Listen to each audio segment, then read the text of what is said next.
Jason Statham in an action movie directed by Guy Ritchie? I mean, what could go wrong?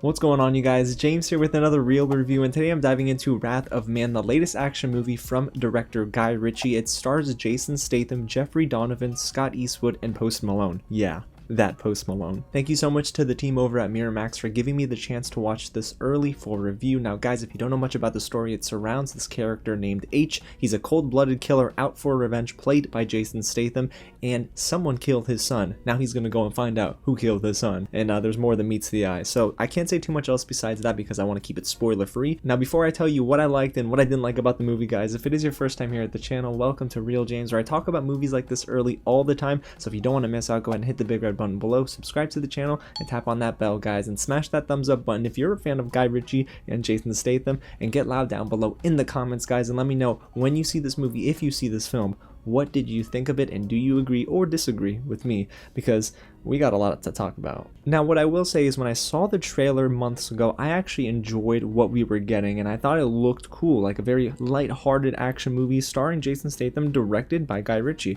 And for the most part, I've liked the movies I've seen from Guy Ritchie. I didn't even hate Aladdin, even though I know that film wasn't the greatest live-action adaptation. I still think that Guy Ritchie's filmography is at least somewhat enjoyable. So let's dive into some of the things that I think he does well here in Wrath of Man. And right at the top, I really appreciate when the film focuses on Jason Statham and nobody else, because it just works much better. Now, we know that Jason Statham always plays these cold-blooded, revenge-seeking type characters, and he does it very well. He's nailed it, to be honest with you. And when the movie does center around him, because it doesn't do it very often, I found that it was at least much more bearable. It didn't feel like as much of a chore to get through. He added a little bit of mystery to the film, and it was kind of cool trying to figure out where the film was going in the beginning. And something else that I think really favors this film is that it's not shot like most action movies. This has a very Guy Ritchie feel to it, of course, because it is directed by him. But when you go to an action film, you don't necessarily go to it for a certain stylistic approach. Most of the action movies you see nowadays outside of John Wick, right,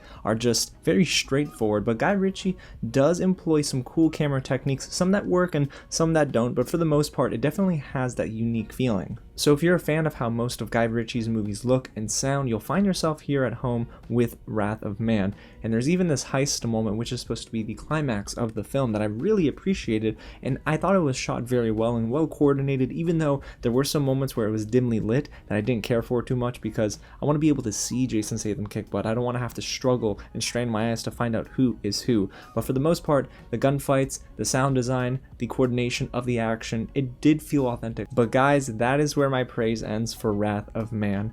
It pains me to say this, because here's a film that on paper looks so promising. Guy Ritchie directing, Jason Statham the lead actor. It sounds so fun in an action thriller. Come on, guys, what more can you ask for? Well, I could have asked for a lot more than this. Unfortunately, the generic tone and feel of this film takes over the movie in every single area, and that includes the writing, which is some of the worst that I've seen in an action movie. And I get it, you don't go to an action movie for writing, but at least make the dialogue believable, and it was anything but in this film. It's surprising too, because Guy Ritchie is one of the 3 credited screenwriters, and the other 2, well, they worked with him on The Gentleman, so what went wrong? Well, for starters, the entire first act is horrendous. I mean, the film even opens up with 2 armored truck security officers speaking to one another, and it sounds like something that you ripped from a D-level action movie. I mean, come on, give at least some effort in that area of the film. But unfortunately, we start to get introduced to his co-workers, H's co-workers, and it's not any better. These armored security guards, they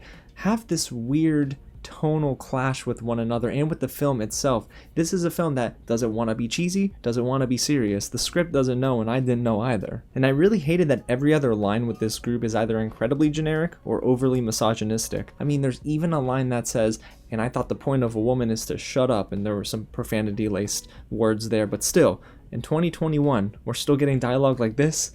Come on, y'all. And none of the characters this film introduces are even remotely likable, and it's a chore to get through every conversation in this film. And when it comes to the direction, guys, Guy Ritchie's vision for this film is all over the place and it's really uneven. The movie has 3 sections that it highlights, and the story is told in reverse order for the most part, and sometimes that works, but here it didn't add to any of the suspense or intrigue. The movie itself honestly is entirely predictable from the onset, and that's not a terrible thing in an action film, but it just takes itself way too seriously. Even though the second half of the movie is a little bit more bearable, it becomes so uninteresting that I kept thinking, when are we getting to the end? And that is never a good thing when you can feel the length of a movie and you're starting to check your watch. But guys, Wrath of Man is exactly that, a movie that just doesn't know when to end. And I also don't understand the decision to go long stretches of time without Jason Statham. For a movie that bills him as the leading man on the posters and the trailers and all the promotional material, you would think that he would be in this film for the majority of the time, but he's barely in this movie. And to be honest, nobody really gives a great performance here, including Scott Eastwood, but at least Jason Statham has nailed this type of character. But not including him for the majority of the film, it just felt like a choice and not a good one. In looking at this movie strictly as an action thriller, I didn't feel like it nailed either category. The action gets bland pretty quickly and it's too little too late by the third act, and honestly, nothing about this story actually made me want to stay on the edge of my seat or get there to begin with. Now the score does its best to ramp up the intensity, but with a half-hearted script and lazy writing, there's absolutely nothing keeping my eyes glued to the screen. So overall, you guys, as you can tell, Wrath of Man is a movie that I was going into excited for, and I came out anything but. This is arguably the worst Guy Ritchie film that I've watched, and guys, it had a lot of potential, don't get me wrong, but the product it tries to sell you on is not what's delivered. Instead, we get a movie that is overly long, it takes itself too seriously, the writing is incredibly lazy, and I don't think that the story held any weight, so what are we left with? Well, it's a C-level, D-level type of film that I honestly can't tell you I recommend. And even the cast has little to no chemistry in this movie. So guys, I can't even say turn your brain off and you'll enjoy this movie, because I tried that during that second act and I still walked away disappointed with this movie. So Wrath of Man, gosh, it pains me to say this, but it is one of the worst films of the year, and I don't want to come away being so negative, but I gotta be honest with you guys, and I want you to be honest with me too. Do you agree with me? Do you disagree with me? Go ahead and get loud down below in the comments, and if you haven't already, smash that big red button below and subscribe to the channel for more hopefully positive reviews as this week goes on and the rest of 2020 drops its movies and TV shows, because there's so much to talk about, guys, and I can't wait to chat about it here with you on the channel. Alrighty, y'all, well, I'm gonna go ahead and get ready for Spiral next week. Oh yeah, I can't wait for that film, y'all. Alrighty guys, thank you so much for watching, and I'll catch you at the next screening.